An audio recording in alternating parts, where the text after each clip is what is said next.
साई राम ओम गुरु। अध्याय 4। कुछ प्रसिद्ध हिमालय योगी। कश्मीरी बापू। महान कश्मीरी बापू जूनागढ़ गुजरात के सुप्रसिद्ध संत हैं।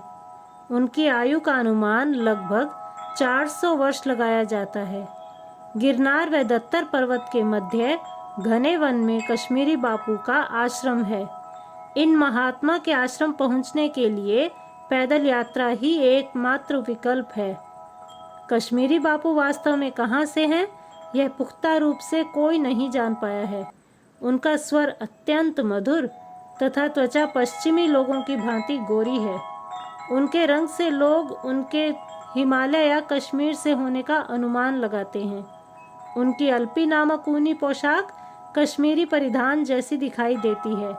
ज्येष्ठ मास की तीव्र गर्मी में भी उसे ही धारण किए रहते हैं, इसलिए लोग उन्हें कश्मीरी बापू कहकर पुकारते हैं। पिछले 52 वर्षों से वे उसी वन में रह रहे हैं। वन में अपने रहने वाले स्थान को स्वच्छ करके उन्होंने कोठियार माताजी, महादेवी तथा कुमार स्वामी नामक 3 मंदिर बनवाए हैं। कश्मीरी बापू सदैव खुले आकाश के नीचे सोते हैं। दर्शनोपरांत किसी को भी आश्रम में ठहरने की अनुमति नहीं है। उनके पावन आश्रम में नित्य ध्यान, साधना तथा प्रार्थना चलती रहती है। वहाँ निरंतर प्रज्वलित रहने वाली एक धूनी है। आश्रम में एक माताजी भी रहती हैं। कई वर्ष पूर्व अपने 22 वर्षीय युवा पुत्र की अकस्मात मृत्यु से व्यथित होकर उन्होंने कश्मीरी बापू की शरण ली थी। तब से आश्रम को अपना आश्रय बनाकर वहीं रहने लगी। अब वे आने जाने वाले श्रद्धालुओं के भोजन की व्यवस्था देखती हैं। इस कारण उनका नाम अन्नपूर्णी पड़ गया। श्री स्वामी रामा। श्री स्वामी रामा भारत के सर्वोत्तम योगियों में से एक हैं। उनका जन्म सन 1925 में उत्तर प्रदेश के एक छोटे से गांव में हुआ। बंगाली बाबा नाम के एक हिमालय योगी उनके योगी गुरु थे। छोटी आयु में ही श्री स्वामी रामा ने हिमालय योगियों के आश्रम में रहकर उनसे योग कला तथा वेदांत का ज्ञान प्राप्त किया।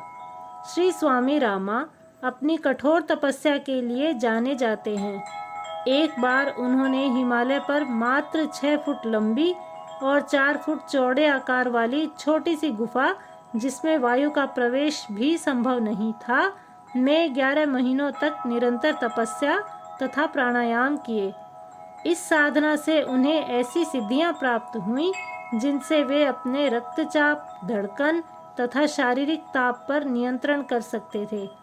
मैनेजर क्लिनिक से डॉक्टरों ने उनका निरीक्षण किया तो उनकी इस असाधारण शक्ति से चकित रह गए। श्री स्वामी रामा हमारे लिए प्रेरणा स्रोत हैं कि कठिन परिश्रम के द्वारा कुछ भी पाया जा सकता है। श्री स्वामी रामा ने महात्मा गांधी, श्री अरविंद तथा श्री रविंद्रनाथ टैगोर के साथ आध्यात्मिक यात्राएं की। गूढ़ ज्ञान प्राप्ति के लिए उन्होंने अपने गुरु के साथ तिब्बत की यात्रा की। शिक्षण विशेषज्ञ श्री स्वामी रामा ने केवल भारत में ही नहीं अपितु ऑक्सफोर्ड यूनिवर्सिटी, इंग्लैंड से भी डिग्री पाई।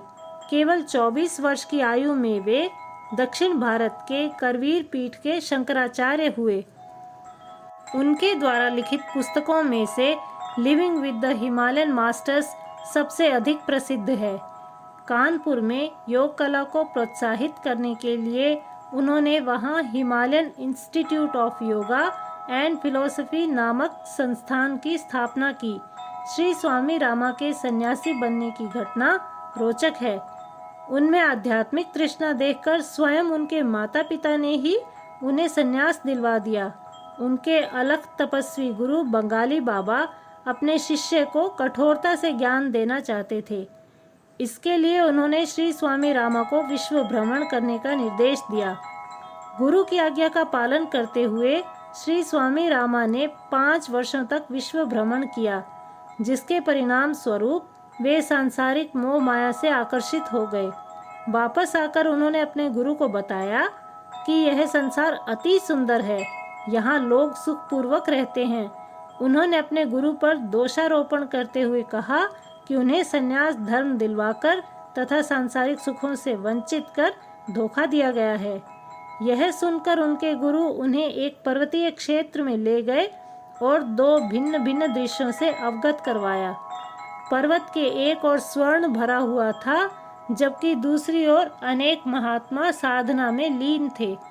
बंगाली बाबा ने उन्हें उन्मुक्त अवसर देते हुए किसी एक स्थान को चुनने के लिए कहा। चुनाव करने से पूर्व श्री स्वामी रामा ध्यान मग्न होकर बैठ गए। ध्यान करते समय उन्हें समझ आ गया कि संसार मायाजाल है तथा इसमें फंसकर सुख शांति से वंचित होना तय है। अपनी गलती को स्वीकारते हुए वे गुरु के चरणों में गिर पड़े। तब बंगाली बाबा ने उन्हें आशीर्वाद देकर शक्ति प्रदान की। इस घटना का विवरण उनके परम भक्त श्री आत्मबोधानंद द्वारा ओम गुरु को दिया गया। श्री स्वामी रामा तिब्बत के सभी महात्माओं को जानते थे। वे हिमालय के कण कण से परिचित थे। आज भी उनका आश्रम हिमालय पर है। हम सबके लिए उनका यही संदेश था।